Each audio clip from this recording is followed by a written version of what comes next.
Pemirsa, 9 pasangan mesum yang berhasil diamankan dalam razia Satuan Polisi Pamong Praja dan Wilayatul Hisbah Provinsi Aceh di salah satu penginapan di Banda Aceh, kini masih menjalani pemeriksaan oleh penyidik Satpol PP dan WH Aceh.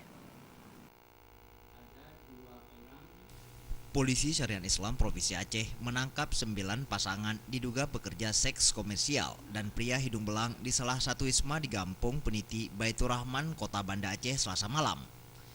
Hingga saat ini ke-9 pasangan non-muhrim tersebut masih menjalani pemeriksaan yang dilakukan oleh 14 orang penyidik Polisi Syariat Islam Provinsi Aceh.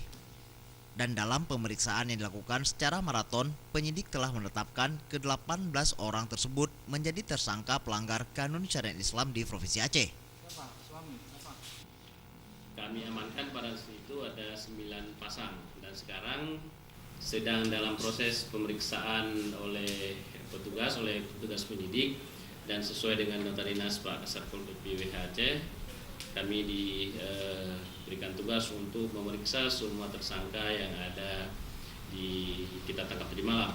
Kemudian juga dari sisi pekerjaan ada yang dari mahasiswa, ada juga yang dari wartawan.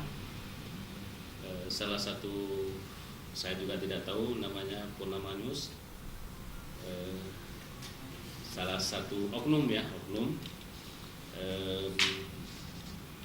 Saya juga ini baru dengar ada ini.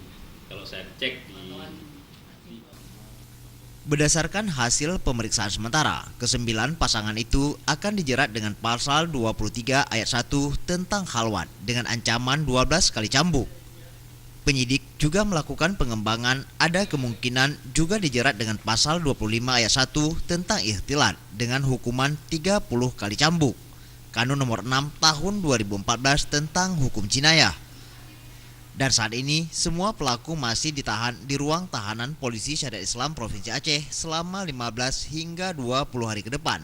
Bahkan jika terbukti melakukan ikhtilat, penahanan tersangka bisa diperpanjang masa tahanan hingga 30 hari setelah habis masa tahanan sebelumnya.